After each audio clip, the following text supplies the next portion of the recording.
మన VVIT university absolute discipline, absolute education. కేంద్ర ప్రభుత్వం బంగారం మీద వెండి మీద 10% పన్ను పెంచాలి అని తీసుకున్న నిర్ణయంతో ఇక సామాన్యులకి బంగారం దూరం అయిపోయినట్టేనా? ఇదే విషయం మీద మనతో మాట్లాడడానికి ప్రముఖ బిజినెస్ అనలిస్ట్ నాగేందర్ సాయి గారు ఉన్నారు. ఆయనతో మాట్లాడదాం. నమస్తే అండి నాగేందర్ గారు. ఏంటండి బంగారం రోజు రోజుకి నార్మల్గానే రేట్లు పెరుగుతూ వస్తున్నాయి.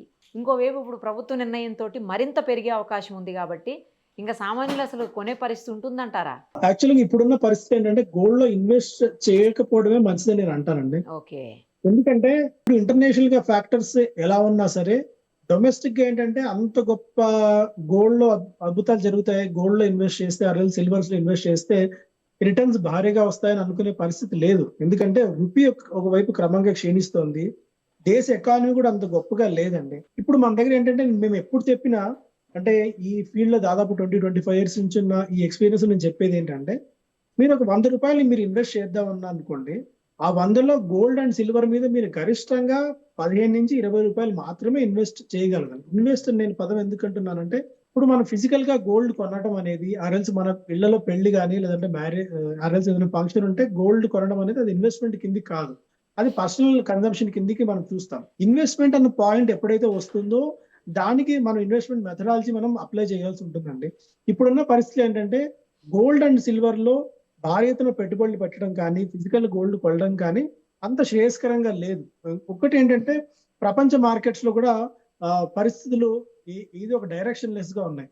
ఎందుకంటే యుఎస్ ఇరాన్ వార్ ఇంతకాలం జరుగుతుంది, దాదాపు 2.5 నెలలు పడుతుంది అని ఎవరు ఊహించలేదు. అండ్ యుఎస్ ఎకానమీ ఇంత నీరసంగా ఇంత దరిద్రంగా ఉంటుందని ఎవరు ఎక్స్పెక్ట్ చేయలేదు. అటు యూకేలో ఆర్థిక పరిస్థితులు గొప్పగా లేవు. వీటన్నిటి నేపథ్యంలో డబ్బులు ఎక్కడ పెట్టాలి, ఏ దేశంలో పెట్టుబడులు పెట్టాలి, అటు గల్ఫ్ దేశాల్లో పెట్టుబడి పెడితే ఇంతకాలం సేఫ్, అసలు దుబాయ్ లాంటి సేఫెస్ట్ కంట్రీ ఇంకోటి లేదనుకున్నాం. బట్ దుబాయ్ మీద కూడా ఈ దాడులు జరిగిన తరుణంలో గల్ఫ్ దేశాల్లో కూడా దాడులు జరుగుతుండడంలో ఆ దేశాల్లో పెట్టుబడులు పెట్టడానికి ఆ దేశాల కరెన్సీస్ కొనుక్కోవడానికి కూడా ధైర్యం సరిపోతుంది. ఇప్పుడు ఏంటంటే అందరూ ఒక వెయిట్ అండ్ వాచ్ మోడ్ లో ఉన్నారు, పెద్ద పెద్ద ఇన్వెస్టర్స్ కూడా.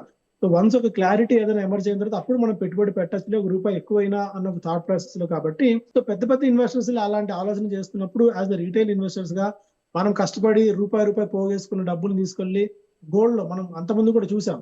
సిల్వర్ లో దాదాపు 3.5-4 లక్షలు 5 లక్షల రూపాయలు డబ్బులు పెట్టుబడులు పెట్టిన వాళ్ళు ఉన్నారు.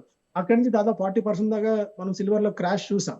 సో అందువల్ల ఏంటంటే ఇప్పుడు గవర్నమెంట్ చెప్పింది కదా, మనం fear of missing out, FOMO, అందువల్ల కొనగలమో లేదో అన్న థాట్ ప్రాసెస్ లో వెళ్ళి ఆవేశపడి కొనాల్సిన అవసరం అయితే లేదని నేను చెప్తానండి కాన్ఫిడెంట్ గా. అంటే ఇన్వెస్ట్మెంట్ పర్పస్ అయితే ఓకే, కానీ బంగారం కొనుక్కోవాలి మీరు అన్నట్లు ఫంక్షన్స్ కి కంపల్సరీ బంగారం కొంటారు, అది ఆ టైంలో అవసరం కూడా.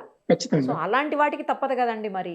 వితౌట్ ఎనీ డౌట్ అలాంటి వాటికి తప్పదండి. అంటే ఇప్పుడు ఏంటంటే గోల్డ్ ధరలు బాగా పెరిగిన తర్వాత నేను రెగ్యులర్ గా ఈ జ్యువెలర్స్ తో కూడా మాట్లాడుతున్నప్పుడు మీ బడ్జెట్ 5 lakh రూపీస్ ఉందనుకోండి, ఆ 5 lakhs కి మీరు రేట్ ఎంత పెరిగినా ఆల్మోస్ట్ అదే బడ్జెట్ తో కొంటున్నాం. అంటే 100 గ్రాములు కొనేవాళ్ళు మేబీ 70 గ్రాములకు 80 గ్రాములకు పరిమితం అవుతున్నారు. ఇప్పుడు ఏంటంటే ఈ డెసిషన్ మోడీ తీసుకురావడం వల్ల ఈ ప్రకటన చేయడం వల్ల ఏంటంటే ఒక్కసారిగా పానిక్నెస్ వచ్చేసింది.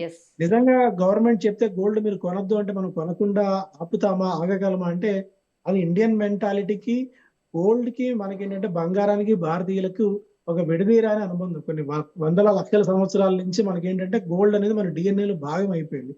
అది గవర్నమెంట్ చెప్పినా మోడీ చెప్పినా ఎవరు చెప్పినా ఏంటంటే మనం కొనకుండా అయితే ఆగలేమని. సో అందువల్ల ఏంటంటే ఇలా చెప్పినా ఆగరు కాబట్టి గవర్నమెంట్ ఏంటంటే ఇంపోర్ట్ డ్యూటీని పెంచింది. సో దట్ దానివల్ల ధరలు పెరిగితే అట్లీస్ట్ కొద్దిగా కొనకుండా ఆగుతారేమో అని చెప్పి. సో మన వాళ్ళు ఆగట్లేదండి. అంటే మోడీ గారు ప్రకటన చేసిన తర్వాత ఆ నెక్స్ట్ డే గోల్డ్ షాప్స్ లో 15 నుంచి 25% దాకా గోల్డ్ సేల్స్ పెరిగిందండి. అంటే ఫియర్ ఆఫ్ మిస్సింగ్ అవుట్ తో నిజంగా మళ్ళీ ఏదైనా జరుగుతుందేమో, మళ్ళీ ఇలాంటి ఆంక్షలు ఏదైనా విధిస్తారేమో, రేషన్ ఏమైనా పెడతారేమో గోల్డ్ కొనకుండా అన్న భయంతో జనాలు కొంటున్నారు. ఇది ఏంటంటే ఒక తాత్కాలిక సమయం అండి. మేబీ ఒక 3 నెలల సమయమో 6 నెలల సమయమో ఇలాంటి పరిస్థితి ఉండొచ్చేమో. మేబీ మళ్ళీ కొద్దిగా సెటిల్ డౌన్ అయిన తర్వాత మళ్ళీ గోల్డ్ మీద మనకి ఇంపోర్ట్ డ్యూటీ తగ్గించడం, రూపీ సెటిల్ డౌన్ అయితే గోల్డ్ సిల్వర్ ధరలు పడటం మనం చూడవచ్చు. కాకపోతే కొద్దిగా ఒక 3 నుంచి 6 నెలల సమయం కొద్దిగా మనం ఓపిక పట్టాల్సిన టైం అని నేను చెప్తానండి. ఇది రైట్ అండి. చాలా మంచి విషయాలు చెప్పారు. ఎందుకంటే అవసరం అనుకుంటే మాత్రమే తీసుకోవాలి. ఏదో ఇన్వెస్ట్మెంట్ పర్పసో లేకపోతే పెరిగిపోతుంది ఏమన్నా భయానికి అయితే కొనొద్దన్నట్లు మీరు మంచిగా క్లారిటీగా చెప్పారు. Thank you so much. Thank you.